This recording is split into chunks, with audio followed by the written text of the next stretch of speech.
जय हिंद, जय भारत, वंदे मातरम। मैं रविंद्र फौजी। साथियों, आज देश में एक बहुत बड़ा मुद्दा है और वो मुद्दा है अरावली बचाओ।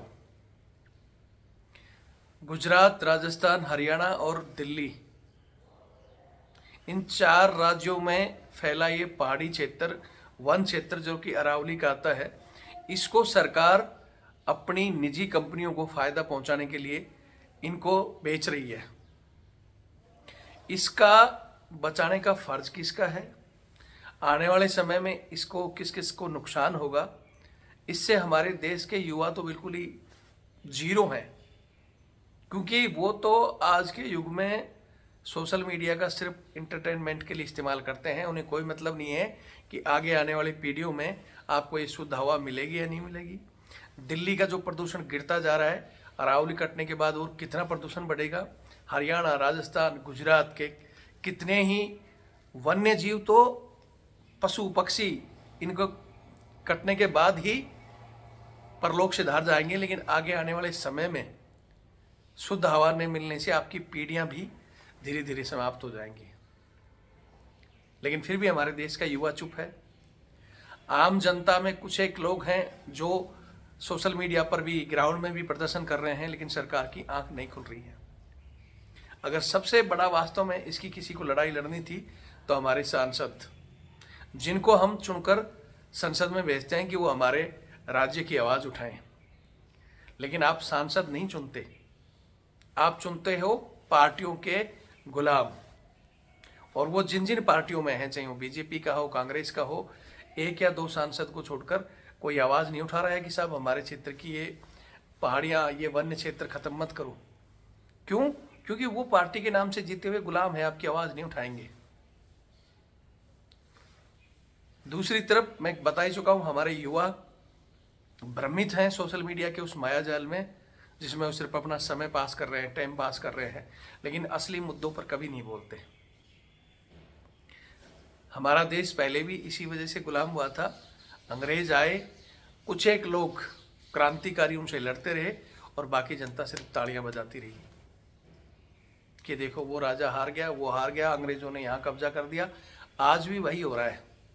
सरकार में कुछ एक चुने हुए लोग जो लोकतंत्र के नाम पर पहले हाथ जोड़ते हैं और फिर सरकार सत्ता में आने के बाद में वो अपने आप को आज भी वही तानाशाही अंग्रेज समझते हैं। उनका जो मन किया, ठीक है, ये जंगल बेच दो, पहाड़ी बेच दो, पेड़ काट दो, सब कुछ उनकी जो इच्छा होती है वो करते रहते हैं। जनता के विरोध को वो देखते नहीं है, फिर काहे का लोकतंत्र। जनता को समझना होगा, इन लोगों को सबक सिखाना है तो ये सिर्फ और सिर्फ या तो चुनाव में काबू में आते हैं। आपके प्रदर्शन से, आपके ट्विटर पर लिखने से इनको कोई फर्क नहीं पड़ता। ये आराम से संसद में फ्री के 20 रुपए की कैंटीन बनाई हुई भोजन खाते हैं। आप ही के क्षेत्रों में चाहे किसी भी चीज़ का बजट आता है, उसमें 50% पहले इनकी तिजोरियों में और इनके बच्चों के काम आता है, लेकिन आप बोलते नहीं हो। आपके यहाँ सड़क खराब हो रही हो तो बोले हमें क्या लेना, हमारा पैसा थोड़ी है, वो आप ही का पैसा है। कहीं भी अन्याय अत्याचार होता है तो अब बोलेंगे तो गुजरात के लोग बोले, राजस्थान के बोले, हरियाणा के बोले, दिल्ली के बोले, बाकी क्षेत्र क्यों बोले? क्या हम हवा को भी बांट देंगे कि ये वहाँ की हवा है, ये वहाँ की हवा है? अगर इस तरह एक दूसरे के अन्याय अत्याचार के खिलाफ नहीं बोलोगे तो हमारी जनता धीरे धीरे एक तरह वास्तव में आज लोकतंत्र होते हुए भी गुलाम ही है। हम जिन लोगों को चुनकर संसद में भेजते हैं, संसद में बैठे, कुछ दिन पहले मैं देख रहा था वंदे मातरम पर चर्चा चल रही थी। बहुत अच्छी बात है। 150 साल पहले वंदे मातरम किस लिए लिखा गया था? जनता को जागरूक, अपने हक के लिए, आज़ादी के लिए। लेकिन क्या वास्तव में आज आज़ादी है? आज जगह जगह हर एक नुक्कड़ पर कोई पुलिस का या कोई भी कर्मचारी आम आदमी को थप्पड़ मार देता है, कहीं मारपीट कर रहा है, गालियां बक रहा है, सत्ता में बैठा हुआ कोई भी आदमी आप पर धौंस जमा रहा है। ये लोकतंत्र है। लेकिन हम एक पिट रहा है तो दूसरे चुप रहते हैं, तालियां बजाते रहे, आज वो पिट गया, कल वो पिट गया।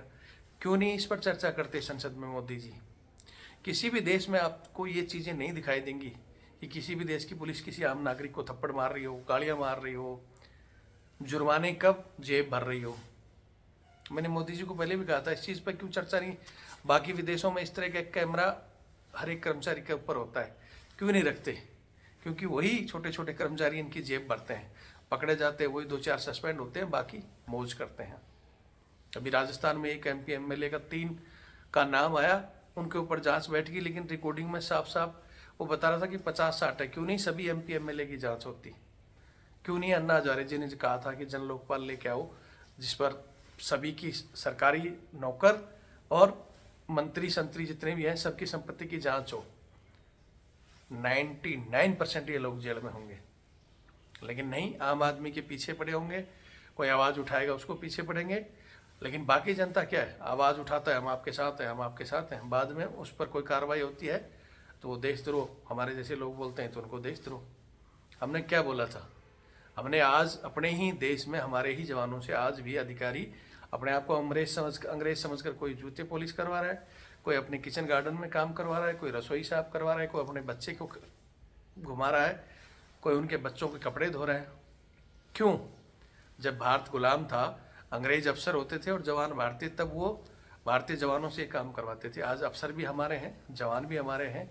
आज जवानों को जो सैलरी मिल रही है अच्छी मिल रही है, लेकिन उसके बावजूद काम वही गुलामों वाले करवा रहे हैं, कुत्ते घुमाए जा रहे हैं। और ये बात हम बोलते हैं तो बोलते हैं आप तो जवानों को भड़का रहे हो, जबकि कई सालों पहले लालू जी ने संसद में बोली थी कि भारत की फौज कुत्ता घुमा रही है। पाकिस्तान बोलता है। उस फौज की इज्जत के लिए हमने आवाज़ उठाया, हमने एक चैनल बनाया जिसमें 10 लाख लोग जुड़े। उसकी आवाज़ पहुँचते पहुँचते बहुत कुछ बदला भी कि भाई ठीक है आवाज़ सुनो, बदलो। लेकिन बाद में क्या बदला? उस चैनल को ही हिंदुस्तान में बैन कर दिया गया। रविंद्र फौजी के नाम से मैंने एक चैनल था, उस चैनल को आज हिंदुस्तान में बैन कर दिया। उसका केस सुप्रीम कोर्ट में है, लेकिन सुप्रीम कोर्ट में तारीख टेंटेटिव तारीख मिलती रहती हैं 7 दिन की कि अगली बार सुनवाई, कोई सुनवाई नहीं है। हमारे केस की तरह 4 केस और थे, जैसे 4 PM और कई चैनल थे। उनके बड़े वकील आए, उनके नोटिस जारी हुए और उनके चैनल खुल गए, लेकिन रविंद्र फौजी का नहीं खुला। क्यों? क्योंकि मैं आम जनता की आवाज़ उठाता था, जवानों की आवाज़ उठाता था, और मेरे पास बड़े वकील नहीं है। लेकिन सुप्रीम कोर्ट को दिखाई नहीं देता। सुप्रीम कोर्ट तो इसी अरावली के लिए, जब अरावली के लिए कोर्ट में मामला पहुंचा तो बोलते हैं कि नहीं, पहले खुद सुप्रीम कोर्ट ने कहा था कि 30 मीटर हो चाहे कुछ भी हो, पहाड़ी है, उनको खनन माफियाओं को मत दो, मत जंगल को काटो। लेकिन पता नहीं अब उसी सुप्रीम कोर्ट ने कह दिया कि 100 मीटर से नीचे, 100 फीट से नीचे जो पहाड़ी है वो पहाड़ी नहीं मानी जाएंगी। कल तो ये कह देंगे कि 6 फीट से नीचे इंसान है, उसको इंसान ही मत मानो। 6 फीट वाले को इंसान, 5.5 फीट वाले को जानवर मान लो, और नीचे वाले को तो कुत्ता ही मान लो। फिर ये तो ये बोल देंगे। तो इन चीज़ों पर ना हमारा सुप्रीम कोर्ट बोलेगा, हमारे ही चुने हुए लोग तो वहाँ जाकर गुलाम बन जाते हैं, वो बोलेंगे नहीं। वो पता नहीं 150 साल पहले की ऊपर चर्चा करेंगे, हजारों साल पहले की चर्चा करेंगे। लेकिन आज जो भारत में हो रहा है, आज भी आज़ाद भारत में आपको जगह जगह गुलामी की तस्वीर, आम आदमी को मारते पीटते हुए, ट्रेनों में जाओ धक्का खाते हुए, AC डब्बे लगे होंगे, स्लीपर लगे होंगे, लेकिन जर्नल के लिए, वही सामान्य के लिए 2-3। क्या सिस्टम बढ़ा कभी? आज आम आदमी अच्छे से इलाज नहीं कर सकता। कार्ड तो बहुत बने हुए हैं, लेकिन जब कोई ढंग की बीमारी हुई तो हॉस्पिटल उसको अटेंड नहीं करता। बोले ये देखो, कहीं चले जाओ, हर आम आदमी के साथ दिखावे के लिए तो सुविधाएं बहुत हैं, लेकिन वो वास्तव में ग्राउंड में नहीं मिल रही। और उसका कारण इन सब के साथ साथ हम भी हैं। हम जनता जब चुनाव के समय धर्म, जाति और पार्टी के नाम पर वोट देते हैं। क्यों नहीं आप अपने बीच से ऐसे लोगों को चुनकर संसद में भेजो कि जो आपकी हक की आवाज़ उठाए, ना कि जनता को सड़क पर आना पड़े। आपका व्यक्ति होगा वहाँ आवाज़ उठाएगा। या फिर बाकी देशों की तरह हमारे भी राइट टू रिकॉल होना चाहिए कि अगर कोई चुनाव हुए व्यक्ति आवाज़ नहीं उठा रहा, सरकार आवाज़ नहीं उठा रही, तो राइट टू रिकॉल के तहत लोकतंत्र का जनमत कराओ, बर्खास्त करो सरकार को। जरूरी थोड़ी है कि पार्टियां ही वही चुने हुए व्यक्ति वोट दें और उनको ही उनका ही वो बहुमत माना जाए। आम जनता भी राइट टू रिकॉल ला सके, लोकपाल, जन लोकपाल, इनकी जांच हो। ये क्यों नहीं करते मोदी जी? बहुत ईमानदार है मोदी जी। वही बात है कि अंधों में काना राजा। कोई और लीडर नहीं होने की वजह से इस समय हमारी सरकार को बहुत अच्छा माना जा रहा है, और है भी। ये तो मैं भी कह रहा हूँ, मोदी जी, योगी जी, 1-2 लीडर हैं जिनको कोई लेना देना नहीं है, लेकिन बाकी पार्टियों से किसी की जांच होती है, CBI जांच चली, ED की जांच चली, वो अगर BJP में आ गया तो बोले बंद कर दो, बहुत बढ़िया हो गया, क्योंकि वो पवित्र हो गया। आप ही के पार्टी के भी 3 लोगों का नाम आया है, जांच चल रही है। सामान्य आदमी होगा तो पहले उठाकर जेल डालेंगे, फिर जांच चलेगी। क्यों नहीं इसको भेजते, और 50 का नाम क्यों नहीं भेजते? लेकिन ये सब तब होगा जब जनता जागरूक हो। और देश का युवा जो आप सोशल मीडिया पर मनोरंजन के या उठपटांग चीज़ें देखते हो, देखो कि देश में क्या चल रहा है। आपके कुछ एक लोग अरावली जैसे मुद्दों को या गुलामी जैसे मुद्दों को उठा रहे हैं तो उनका साथ दो, ना कि वो रील व स्क्रेल करते जाओ, देखते जाओ टाइम पास के लिए। अगर इसी तरह टाइम पास करते रहोगे तो फिर लड़ते रहो। जब आपकी बारी आती है, आर्मी एग्ज़ाम कैंसिल हुई है और बहुत सी नौकरियां कैंसिल हो जाती हैं, जांच के नाम पर रोजगार नहीं है, फिर आपका भी साथ कोई नहीं देता। क्यों? वो भी बोलते हैं हमारे मुद्दों में युवा नहीं, हम मुद्दों उनमें नहीं। तो एक दूसरे का सपोर्ट करो, किसी का भी हो वो बोलो। आने वाले समय में दिल्ली की क्या हालातें होंगी। आज ही दिल्ली का IQ कितना बढ़ चुका है, प्रदूषण।